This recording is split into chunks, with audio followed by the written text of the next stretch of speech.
Olá, eu me chamo Júlia Romancini e eu sou autora do projeto Potencial Biotecnológico de Micocinas Incorporadas em Solução Spray para a Conservação de Frutas. Eu tenho a Bolsa PIBIT da Fundação Araucária e o meu orientador é o professor Dr. Rinaldo Ferreira Gandra. E eu sou do campus de Cascavel, Paraná. Introduzindo o meu trabalho, então, a conservação das frutas, ela é um desafio constante na indústria alimentícia, com a contaminação por micro-organismos sendo uma das principais preocupações. Então, a partir do momento da colheita até o consumo, as frutas passam por diversas condições que favorecem o crescimento de micro-organismos. Então, a contaminação cruzada, a temperatura e o manuseio inadequado desses produtos. Então, nesse contexto, a implementação de programas de conservação ele é fundamental, já que diminui a deterioração, melhora a aparência e o valor nutritivo das frutas. Visto isso, o meu projeto tem como estudos a Wickeramomices anômalos, que é uma levedura produtora de micocinas que apresenta uma ação inibitória na parede celular em eucariotos e procariotos.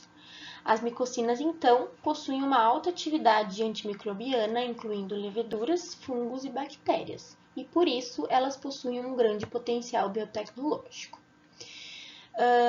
Agora um pouquinho mais sobre as micocinas, então, elas são os metabólitos secundários produzidos por algumas leveduras presentes no meio ambiente. Uma delas é a Wickeramomices anômalos. Elas atuam na inibição da síntese na parede do glucano, alterando assim a permeabilidade da membrana e causando a morte celular nesses micro-organismos. Elas são consideradas saudáveis para o ser humano porque nas paredes dos mamíferos não possuem o glucano. Então, essas micocinas, elas têm grande importância na indústria alimentícia como controle biológico. Diante do exposto, então, o objetivo do meu trabalho foi avaliar a atividade de micocinas na conservação de frutas. Agora sobre os materiais e métodos. Primeiramente foi feita a produção de micocinas de Wickeramomices anômalos. Então, para a obtenção das micocinas, a cepa WA45, que se encontrava congelada no laboratório de micologia do LACEP, ela foi reativada em agar saburão modificado e incubada a 32 graus Celsius durante 48 horas. Posteriormente, o crescimento, a cepa ela foi inoculada em frascos de roux, que são esses frascos aqui, com 200 ml de caldo saburão modificado e foi incubada a 25 graus Celsius por 5 dias. Após esse período, o cultivo foi centrifugado a 6.000 RPM durante 10 minutos e o sobrenadante contendo as micocinas, então, foi filtrado em membrana filtrante 0,22 micrômetros e armazenado a 4 graus Celsius. Com o sobrenadante, então, obtido da filtração, foi determinada a atividade de beta-glucanase. E a outra metodologia feita foi a atividade antibacteriana em meio sólido.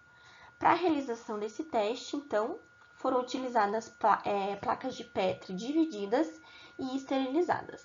No lado intitulado como controle, foi usado o meio agar saburão modificado e no lado de teste foi usado o meio agar saburão modificado com água destilada 9,6% e sobrenadante de micocinas WA45 a 80%. As colônias de bactérias, então, elas foram transferidas para uma solução de NaCl 0,9% e foram incubadas na placa. E para verificação da ação das micocinas sobre frutas, foram incorporadas beta-glucanases presentes no sobrenadante da cultura de Wickeramomices anômalos WA45 em uma solução spray contendo cloreto de sódio a 0,9%. Em seguida, então, a solução ela foi borrifada em grupos de frutas testes e no grupo de frutas controle foram borrifadas apenas com solução contendo o cloreto de sódio 0,9%, sem a incorporação das micocinas. O tempo de exposição ele foi avaliado em relação à contaminação por diversos micro-organismos. Todos os ensaios foram feitos em triplicada. E agora sobre os resultados. A análise de atividade das micocinas em meio sólido, ela mostrou uma inibição de crescimento bacteriano. Então, nas placas de controle, aqui do lado esquerdo, observou-se claramente o crescimento das bactérias inoculadas, enquanto nas placas de teste, a presença de micocinas resultou na inibição das unidades formadoras de colônia.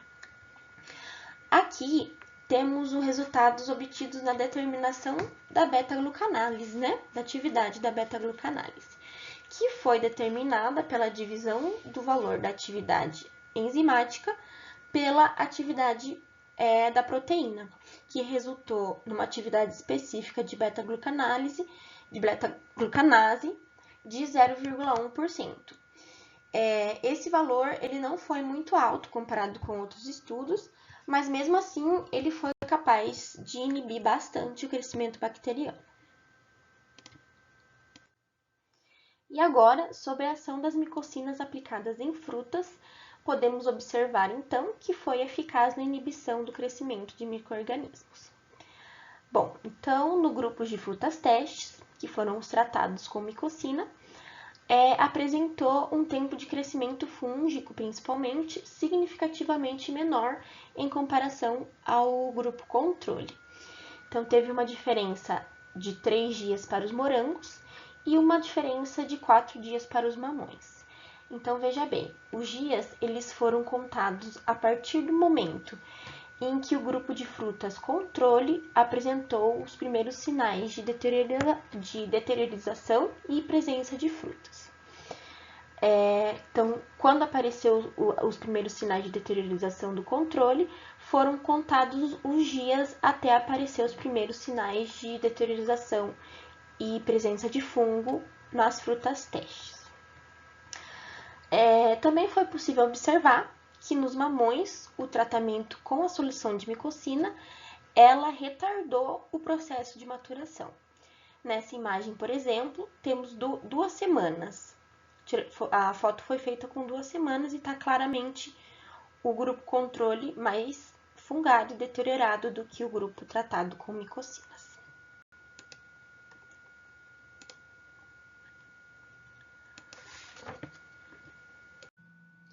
E por fim, as conclusões do meu trabalho.